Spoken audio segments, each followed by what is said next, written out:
Hello my dear student, welcome to our platform Vidyalaya in classes. Hello dear students, कैसे हैं आप लोग? I hope आप लोग अच्छे होंगे और आपकी पढ़ाई बहुत अच्छे से चल रही होगी। डियर स्टूडेंट्स, मैंने जो है पिछले लेक्चर में आपको गोल्गी एपरेटस के बारे में बताया था और आज के लेक्चर में हम लोग जो है किसके बारे में बात करेंगे? लाइसोसोम के बारे में बात करेंगे। तो चलिए देखते हैं कि ये लाइसोसोम है क्या। देखिए, आपको जो मैंने पिक्चर बनाया था तो उसमें इस तरीके से आपको एक स्फेरिकल सैक लाइक स्ट्रक्चर दिखाई दे रहा था इस सेल के अंदर, जिसको मैंने नाम दे दिया था क्या? लाइसोसोम। बात समझ में आ रही है कि लाइसोसोम क्या होता है?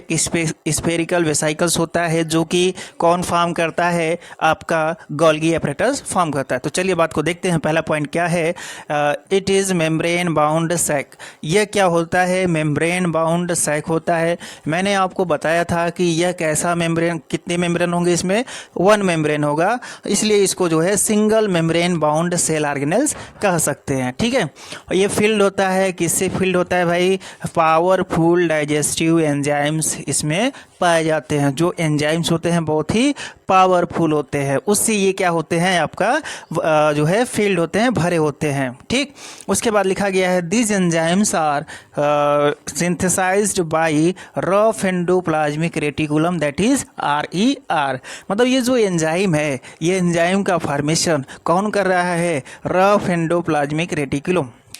मैंने आपको बताया था कि रफ एंडोप्लाज्मिक रेटिकुलम क्या बनाता है? वो बनाता है आपका प्रोटीन। वही प्रोटीन क्या हो जा रहा है? मॉडिफाइड हो जा रहा है किसमें? आपका जो है एंजाइम में मॉडिफाई हो जा रहा है। जैसे मैंने आपको बताया था कि ये जो गोल्गी एपरेटस होता है, गोल्गी एपरेटस किसके द्वारा? राइबोसोम गोल्गी एपरेटस जो आपका एंडोप्लाज्मिक रेटिकुलम होता है, उससे बने हुए प्रोटीन को मॉडिफाई कर देता है किसमें? एंजाइम में। कैसे? By the glycosidation. ग्लाइकोसाइडेशन जब होता है तो ग्लाइको प्रोटीन का क्या बन जाता है? ग्लाइको प्रोटीन बन जाता है। जब प्रोटीन का ग्लाइकोसाइडेशन होता है तो ग्लाइकोप्रोटीन होता है, बन जाता है। और ये ग्लाइकोप्रोटीन हार्मोन के जैसा भी काम करता है और एंजाइम के जैसा भी काम करता है। और अदर जो है, जो आपके ध्यान रखना, अदर जो आपके हार्मोन्स होते हैं वे किससे बने होते हैं? सभी जितने भी आपके प्रोटीन होते हैं वे लगभग कैसा काम करते हैं? तो आपका एक लाइन में कह सकते हो कि ऑल प्रोटीन्स आर एंजाइम। मतलब सभी प्रोटीन एंजाइम की तरह काम करेंगे, लेकिन all enzymes are not protein. क्यों? क्योंकि एक राइबोजाइम एंजाइम होता है जो कि प्रोटीन नहीं होता है। इतना पॉइंट आपको ध्यान रखना है कि सिंपली आपको ये लाइन याद रखना है कि यह जो होता है एक मेम्ब्रेन बाउंड सैक होता है और इसमें एक digestive enzyme, powerful digestive enzyme होता है। और यह पावरफुल डाइजेस्टिव एंजाइम कौन फॉर्म करता है? आपका पावरफुल डाइजेस्टिव एंजाइम आप जो है बताओगे कि कौन फॉर्म करता है, तो बताएंगे RER यानी रफ एंडोप्लाज्मिक रेटिकुलम। बात समझ में आ रही है? अब देखिए सेकेंड पॉइंट लिखा गया है लाइसोसोम इज फॉर्म्ड बाय, किसके द्वारा बना जाता है? तो ये बनता है गोल्गी एपरेटस के द्वारा। देखिए अगेन मैंने यहाँ पे गोल्गी में कैपिटल G लिखा है, तो ध्यान रखिएगा क्योंकि यह साइंटिस्ट के नाम पर था और किसी व्यक्ति का नाम हमेशा कैपिटल लेटर से स्टार्ट होता है, इसलिए गोल्गी में G जो है आपका कैपिटल हो गया। ठीक है, तो ये किससे बना होता है? गोल्गी एपरेटस से जो है फॉर्मेशन होता है। अब देखिए इसके फॉर्मेशन के लिए एक इंट्रैक्शन चलता है किसके बीच? एक जो है प्रोसेस होता है कि गोल्गी बॉडी और जो है एंडोप्लाज्मिक रेटिकुलम के बीच, तो इसके द्वारा इसका फॉर्मेशन हो जाता है। तो आप इसको भूल सकते हो, सिंपली आप ये जो आ जाएगा तो कह देना कि आप गोल्गी एपरेटस ही उसका क्या करता है? फॉर्मेशन करता है लाइसोसोम को। इसको इसलिए इसको बोलते हैं। अब इसको ऐसे भी पूछा जा सकता है कि लाइसोसोम बायोजेनेसिस कौन करता है? तो लाइसोसोम बायोजेनेसिस गोल्गी एपरेटस करता है। बात समझ में आ रही है? अब थर्ड पॉइंट हम लोग बात करते हैं कि lysosome is also known as, very important point, suicidal bag. इसको जो है सुसाइडल बैग कहा जाता है। क्यों कहा जाता है भाई? क्योंकि ये जब इसके अंदर क्या है? बहुत सारे एंजाइम हैं। वे एंजाइम क्या करते हैं? Powerful enzyme, powerful digestive enzyme, मतलब किसी भी चीज़ को डाइजेस्ट कर देगा। ठीक है, पावरफुल डाइजेस्टिव एंजाइम है। तो ये क्या करेगा? जब सेल में क्या होता है? डिस्टर्बेंस होता है। सेल के अंदर क्या होता है? डिस्टर्बेंस होता है। कब होता है? जब सेलुलर मेटाबॉलिज्म होता है। जब सेलुलर मेटाबॉलिज्म होता है, सेल के अंदर डिस्टर्बेंस होगा और सेल क्या कर जाएगा? डैमेज कर जाएगा। सेल डैमेज हो जाता है।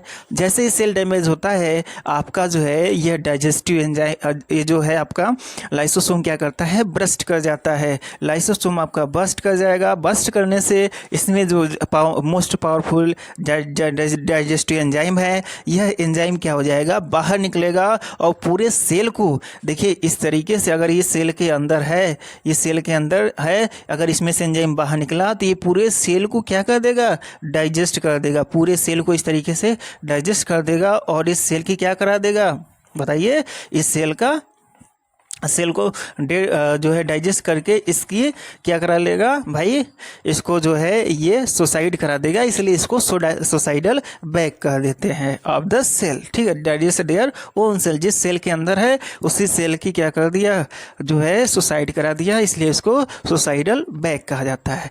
डियर स्टूडेंट्स, इतना जो है आप को समझ में पॉइंट आया होगा। अब देखिए इस लाइसोसोम का क्या फंक्शन होता है, इसको हम लोग देखते हैं। इतना अभी जो है इसको कॉपी करिए, इसका स्क्रीनशॉट ले लीजिए। आपको जैसा वीडियो लगता है ज़रूर से ज़रूर कमेंट किया करिए, ठीक है। चलिए इसके जो है फंक्शन के बारे में देख लेते हैं कि फंक्शन है क्या।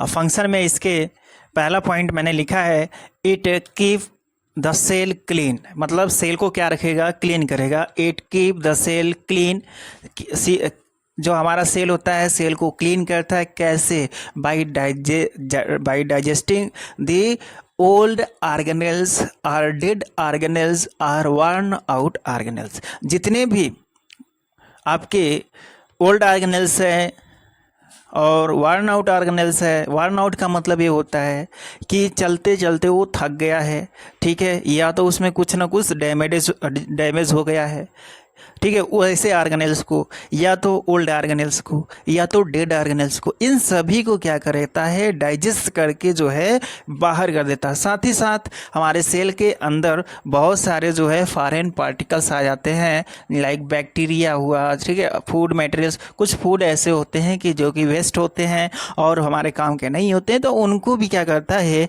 उन फॉरेन पार्टिकल्स, तो हमारे फॉरेन पार्टिकल्स होता क्या है या फॉरेन मटेरियल्स होता क्या है, जो हमारे बॉडी के अंदर बाहर से आते हैं उनको फॉरेन कहा जाता है। जैसे हमारे कंट्री में आने वाले, बाहर से दूसरे कंट्री से आने वाले लोग क्या कहलाते हैं, फॉरेनर। वैसे ही हमारे बॉडी में, हमारे बॉडी मान लीजिए अपना देश है और बाहर से जो आ रहा है वो विदेश है, तो बाहर से आने वाला फॉरेनर कहेगा, और फॉरेन मटेरियल्स है, इसलिए फॉरेन है, मटेरियल्स है, इसलिए उसको जो है फॉरेन मटेरियल्स कहा जाता है। और ये फॉरेन मटेरियल्स क्या क्या हो सकते हैं, बैक्टीरिया हो सकता है, फूड हो सकता है, और अदर जो है सब्सटेंसेस भी हो सकते हैं, जिसको ये क्या करेगा, डाइजेस्ट कर देगा। डाइजेस्ट करके इस सेल को क्या कर देगा, क्लीन कर देगा। क्योंकि बात को ध्यान रखिए कि जब हमारे सेल में बहुत सारे ऑर्गेनेल्स हैं, अगर वो डेड कर जा रहे हैं तो उसमें रहेंगे तो क्या करेगा, सेल की कैपेसिटी को डाउन कर देगा, मेटाबॉलिक एक्टिविटी को डाउन कर देगा। क्योंकि वो उसमें रहकर क्या होने लगेगा, रोटेन होने लगेगा, खराब होने लगेगा और सेल भी खराब हो जाएगा। इसलिए सेल का क्लीनिंग होना बहुत ही ज़रूरी है, ठीक है। तो उसको काम कौन करेगा, ये क्लीन करने का काम तो लाइसोसोम करता है, ध्यान रखिएगा। और उसके बाद मैंने सेकंड पॉइंट लिखाया है, it digest all organic materials. जितने भी ऑर्गेनिक मटेरियल्स होंगे सभी ऑर्गेनिक मटेरियल्स को क्या करेगा, डाइजेस्ट कर देगा। ऑल ऑर्गेनिक मटेरियल को क्या करेगा, डाइजेस्ट करेगा। कैसे डाइजेस्ट करेगा, जो ऑर्गेनिक मटेरियल आपका जो है कम्प्लेक्स फॉर्म में है उसको तोड़ करके छोटे छोटे पार्ट में बना देगा, यानी सिंपलर फॉर्म में कर देगा। From the complex to the simpler substance, complex substance तो सिंपलर सब्सटेंस में कन्वर्ट कर देगा। किसके द्वारा कन्वर्ट करता है, जो कि इसके अंदर एंजाइम है। उस एंजाइम से सपोज आपका जो है, जैसे मान लो कोई स्टार्च ही ले लो, अब स्टार्च को क्या करेगा, ये ब्रेक कर देगा। ब्रेक करके छोटे छोटे जैसे ग्लूकोज हुआ, ठीक है, स्टार्च आपका पॉलीसेकेराइड है तो इसको क्या बनाएगा, डाइसेकेराइड, ट्राइसेकेराइड्स, ठीक है, इसमें बना देगा। तो इसमें जो है ये कन्वर्ट कर देगा ओलिगोसेकेराइड, बाइसेकेराइड बोलते हैं या ओलिगोसेकेराइड्स, ठीक है। इसमें जो है छोटे छोटे मॉलिक्यूल्स इसमें तोड़ देगा, ठीक है। उसके बाद अगेन उसको जो है डाइजेस्ट कर देगा। तो इस तरीके से कोई भी आपका जो है कम्प्लेक्स सब्सटेंस होता है उसका ब्रेकडाउन हो जाता है किसमें, सिंपलर सब्सटेंस में, by the using of this digestive enzymes. इस डाइजेस्टिव एंजाइम का यूज करके, क्योंकि इससे जो है आपका लाइसोसोम है, लाइसोसोम के अंदर क्या है, डाइजेस्टिव एंजाइम है, पावरफुल है, और किसी भी सब्सटेंस को क्या करेगा, कॉम्प्लेक्स फॉर्म से सिंपल फॉर्म में जो है कन्वर्ट कर देगा। तो ये आपको इतना पॉइंट जो है याद रखना है, ठीक है। और ज़्यादा पॉइंट नहीं याद करना है, इतने पॉइंट में आपकी पूरी एनसीईआरटी की लगभग लाइन जो है आपका कवर हो जा रही है। ठीक है, इसको नोट डाउन करिए और स्क्रीनशॉट लीजिए। चलिए डियर स्टूडेंट्स, आपने इसको जो है नोट डाउन कर लिया, स्क्रीनशॉट ले लिया। अब देखिए है क्या कि हमको जो समझ में नहीं आता है उसका थोड़ा सा जो है बार बार प्रैक्टिस करेंगे, दोबारा देखेंगे वीडियो को, तो आपको ज़रूर समझ में आ जाएगा। ठीक है, और हर चीज़ को लिंक करके पढ़ा करिए जिससे आपको आसानी से जो है समझ में आएगा, अदरवाइज जो है नहीं समझ आएगा। अगर आप एक भी मतलब लेक्चर जो है आप मिस करते हो तब आपको बीच से कभी नहीं समझ में आने वाला है, शुरू से देखोगे आपको ऑटोमेटिक समझ में आएगा। ठीक है, चलिए डियर स्टूडेंट्स, आज के लिए बस इतना ही। तब तक के लिए bye bye, take care, thank you.